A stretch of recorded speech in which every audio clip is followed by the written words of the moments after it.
Каждый кулик свое болото хвалит, то достаточно посмотреть на карту карьерного роста и российских, сейчас уже, к сожалению, может быть, в меньшей степени, а казахстанских пока до сих пор, чиновников, которые в возрасте золотом самом от 35 до 50 лет, и мы увидим среди них выпускников Московского государственного университета, разных факультетов, выпускников МГИМО, выпускников других, тогда еще советских, а теперь российских вузов.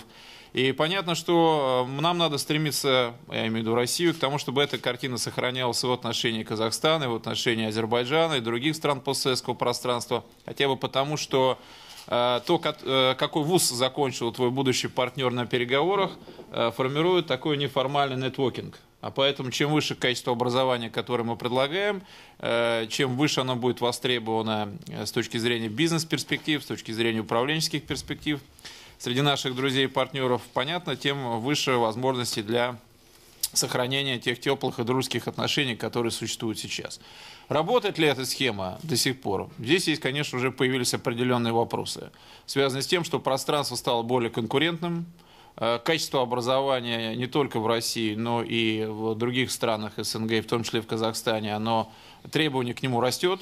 И сейчас мы знаем очень хорошо, недавно довелось побывать, открылся великолепный новый университет, названный именем президента Казахстана, Назарбаев университет в Астане, который, я знакомый с его преподавательским составом, работает по самым современным учебно-методическим планам, по самым современным технологиям. И это то будущее, которым, как я понимаю, с точки зрения кадрового обеспечения казахстанской модернизации, казахстанских реформ, работает сейчас руководство страны. Конечно, нам надо здесь более тесную кооперацию осуществлять, потому что все равно остаются и МГУ, и МГИМО, и Высшая школа экономики, это флагманы российского образования. Выпускники их наиболее востребованы на рынке труда, но я бы хотел, чтобы в оставшиеся полторы минуты задать немножко другой вектор. Мы сейчас с вами живем в едином экономическом пространстве. Если, дай бог, все пройдет успешно, встреча в середине декабря лидеров 3 стран, России, Казахстана и Беларусь, мы выйдем на новый итог интеграции и будем продвигаться к Евразийскому экономическому союзу. Но социальных лифтов и кадрового обеспечения евразийских интеграционных структур, как отдельного направления карьерного, реализации карьерного роста, не существует. Я примерно знаю, как формируется и по какому принципу идет распределение в Евразийскую экономическую комиссию, но понятие сам евразийский чиновник, евразийский бюрократ, а тем более тех вузов, которые бы готовили профильно специалистов в этой сфере, их практически не существует. И это очень серьезная проблема, потому что если мы хотим идти по аналогии с Европейским Союзом, значит, отдельная интеграционная составляющая должна работать на подготовку тех, кто, значит, будет работать и реализовывать себя. Это что, должна быть отдельная программа? Я думаю, надо готовить людей именно для работы в евразийских интеграционных структурах. Сейчас штат порядка 600-700 человек, это сейчас. С каждым годом это будет увеличиваться в прогрессии, совершенно очевидно, потому что по мере увеличения масштабов сотрудничества в рамках интеграции будет спрос идти на специалистов, работающих и в сфере правового обеспечения, и в сфере экономики, и в сфере, между прочим, информационного и имиджевого сопровождения евразийского интеграционного проекта. Таких профильных специалистов сейчас не готовит ни один вуз. Возникает первая кафедра евразийской интеграции в некоторых российских учебных заведениях, но это еще в самом первом приближении. Работа, которая явно не завершена. И какую бы хотел бы со стороны казахстанских коллег в завершении услышать оценку идеи создания евразийских интеллектуальных центров, которые могли бы формироваться при ведущих казахстанских и российских вузах, причем не только в Астане, в Москве, там, в Алмате и Питере, но и прежде всего в провинциальных вузах. Очень, на самом деле, верное замечание, потому что если мы возьмем вот действующую элиту казахстанскую, в основном процентов 80 она все еще это выходцы из московских вузов, да, это МГУ, МГИМО, РУДН, МФТИ, Бауманка. Но картина меняется достаточно радикально и не в пользу России на самом деле. То есть вот Алексей Викторович очень так мягко сказал, то вот растет международная конкуренция, появляются другие центры обучения. Если мы сейчас коротко возьмем основные направления обучения казахстанских граждан, на сегодняшний день порядка 67 казахстанцев обучаются за рубежом. Цифра достаточно серьезная. 67 тысяч казахстанцев обучаются за рубежом. Цифра достаточно серьезная. 4 больших макрорегиона, в которые направляются наши граждане. Юго-Восточная Азия, порядка где-то 11% вот этих учатся наших граждан. Очень популярно сейчас становится Китай. Китай очень простые такие ожидания, мы с огромным количеством разговариваем родители, они говорят, вот знаете, растет влияние Китая, если мои дети будут знать китайский язык, соответственно, карьерные ожидания будут лучше. Порядка 9 тысяч казахстанцев на сегодняшний день обучается в Китае. Свыше 3 тысяч в Малайзии, доступное образование, дешевое, на английском языке высшее образование в Малайзии. Япония начинает отставать, Австралия приобретает такую небольшую популярность. 26 тысяч граждан Казахстана на сегодняшний день обучаются в вузах Российской Федерации. Пока в количественном отношении абсолютный чемпион, как платформа, как бы страна, в которой за рубежом получают образование казахстанские граждане, но эта цифра уменьшается, на сегодняшний день уменьшается. Причем интересно, если внутри брать как бы вот разбивку количественную, если раньше это была только Москва, Санкт-Петербург, то сейчас уже появляется там и Омск. Мы замечаем все меньше и меньше выходцев из приграничных областей, Северо-Казахстанской области и Костанайской области, поступают в казахстанские вузы и на программу «Болашак».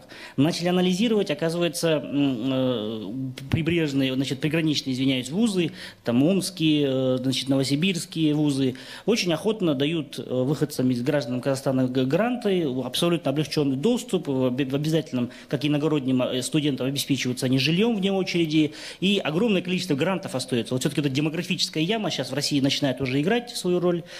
Второй вопрос, который Алексей Викторович поднял, очень хороший вопрос. Действительно, мы вот в ближайший пример, далеко ходить не надо, Европарламент, да, сформировалась целая там сеть институтов. Я вот сам обучался, помню, колледж де Европ, к примеру, в городе Брюгге, вот специализированный колледж, где все повышения квалификации проходят еврочиновники. Уже сформировалась в Европе целый пласт еврочиновников, да, вот в системе Еврокомиссии, Европарламента, всевозможной широчайшей сети евроинститутов. И это как бы отдельная каста уже, можно так сказать, да, хотя набор идет, рекрутинг идет в основном как бы общий, но формируется определенная бюрократическая прослойка именно чиновников, профессиональных бюрократов, которые уже и прониклись и духом Евросоюза, духом европейской интеграции, прекрасно разбираются в наднациональной уже налоговой законодательной базе и так далее, и так далее. Этот вопрос очень правильно поднимается, потому что раз уже неизбежно взят курс на интеграцию, очень четко сформированы основные тенденции развития, уже формируются национальные институты, Евразийская экономическая комиссия, вот вы знаете, 600 с лишним человек уже формируется, Даниал Кинжитаевич Ахметов у нас вот сейчас представители. Закономерно стоит вопрос, как готовить кадры для вот таких наднациональных институтов. Потому что даже если мы сейчас будем сравнивать систему образования России и Казахстана, они достаточно начинают, знаете, уйти своими путями развития. Мы, кстати, к примеру, полностью идем по пути сейчас как бы Болонского процесса, заданный форматом третичное образование, бакалавриат, магистратура, PhD, идет интеграция там немножко к американской как бы модели образования, в основном европейские, конечно. В России, к примеру, до сих пор большинство вузов сохраняет классическую схему, придерживаются специалисты и так далее, и так далее. Для вот, Алексей Викторович, у нас уже несколько, на самом деле, площадок создано. При Евразийском университете в этом году открылся научно-исследовательский центр и изучение проблем евразийства и евразийской интеграции. Центр пока слабенький, честно сказать, но сейчас несколько серьезных сюда ученых как бы с Алматы подтягивается, вроде его будет как бы на ноги ставить, развивать. В алматинских вузах, соответственно, есть, но идея ваша действительно нужна. Я бы, например, мое видение личное, это начать с уже существующей площадки приграничного сотрудничества. Да? То есть вот Северо-Казахстанский государственный университет, Костанайский, Восточно-Казахстанский ВКГУ, то есть Высоковиногорский, Западно-Казахстанские в Западно-Казахстанской области, те вузы, у которых уже есть сильные связи с российскими вузами. Например, ЗКГУ ежегодно, Западно-Казахстанский государственный университет, это город Уральский у нас, ежегодно у них проходят форумы с оренбургскими вузами, с новосибирскими, с омскими вузами, то же самое симплатинские, восточно-казахстанские, северо-казахстанские вузы. Вот это первые, как бы, должны быть, наверное, вузы, базовые площадки, на которых нужно такие создавать площадки, вот как вы предлагаете, евразийские научные интеллектуальные центры. Действительно, качество образования, к сожалению, российское падает. И, может быть, ситуация не так сложна, как в 90-е годы, в начале 90-х годов, сейчас более-менее выравнивается. этой ситуации, но, тем не менее, уровень образования остается не самым высоким. Плюс я вижу еще одну большую проблему. Это то, что, например, в информационном пространстве Казахстана Россия часто ассоциируется со страной, в которой небезопасно жить и учиться. Очень серьезно транслируются проблемы национализма, которые в России возникают. Да? Когда происходит убийство, предположим, какого-то студента, вот несколько лет назад действительно в Москве убили казахстанского студента, и это было очень активно распространено в Казахстане, в казахстанском медиасообществе, и в итоге появляются такие вот фантомные образы, да, страхи, может быть, даже где-то стереотипы. То есть здесь проблема присутствия России, медийного образа России, в том числе в казахстанском интернет-пространстве, в казахстанском публичном поле.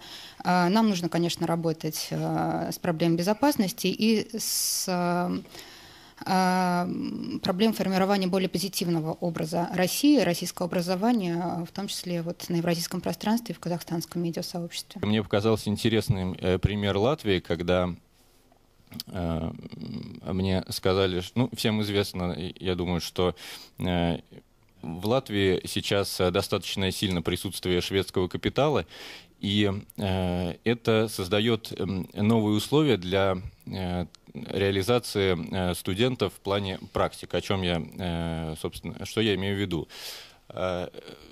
Латвия сама страна маленькая и достаточно сильна проблема кумовства. Я думаю, для России это тоже достаточно и актуально. Вот. Но поэтому, да, поэтому приход, допустим, шведских компаний, которые не завязаны какими-то неформальными отношениями с местными элитами, позволяет, собственно, набирать действительно к себе для практики людей, которые к этому пригодны в связи там со своими профессиональными качествами и прочее. То есть не по протекции какой-то сверху.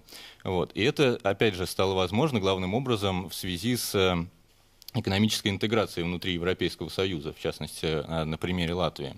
Вот. Поэтому вот этот тромб такой в каналах рекрутирования, как кумовство, он постепенно снижается в Латвии. Затем, значит, здесь говорилось о создании некого образа и евразийского чиновника, и евразийского человека. Опять же, интеграция внутри Европейского Союза, я думаю, Зdeněk меня здесь поддержит, увеличила финансирование всех уже существующих программ, опять же, студенческих, молодежных, что позволяет обмениваться постоянно мнениями в кругу молодежи и формировать какой-то именно более такой монолитный образ европейца. В частности, как мне сказал один знакомый поляк, зачастую ценится больше, чем какие-либо деньги, человек, который смог найти программу, смог представить какой-то проект, победить, поехать в другую страну на стажировку. Это говорит о его активности, инициативности, самодостаточности, чего часто не хватает просто в людях. И третий момент – это уже тоже существующие на постсоветском пространстве проекты молодежных парламентов, которые просто в рамках ЕС получили такую некую надстройку сверху, когда сначала проходят региональные обсуждения в рабочих группах молодежных, потом там раз или несколько раз в год они собираются в рамках ЕС и предлагают какие-то свои резолюции, инициативы. Я думаю, в рамках евразийского проекта тоже были бы полезны такие инициативы. Во-первых, это молодежный кадровый резерв, допустим, евразийский. Во-вторых, если все-таки зайдет речь о создании, допустим, парламентской ассамблеи евразийской или евразийского парламента, создавать тоже и молодежное крыло, которая, допустим, могла бы не просто обсуждать какие-то проблемы, а выступать консультантом в молодежной политике, предлагать какие-то инициативы. И, собственно, последняя проблема, которую я хотел бы отметить, собственно, с чего я и начал. Мне кажется, что, по крайней мере, могу говорить за Россию, существует проблема дефицита молодежных инициатив. Потому что каналы, как я сказал, уже какие-то существуют, а вот инициативной молодежи, ну, это мое, наверное, субъективное мнение, кто-то поддержит, кто-то не поддержит, ее часто не хватает.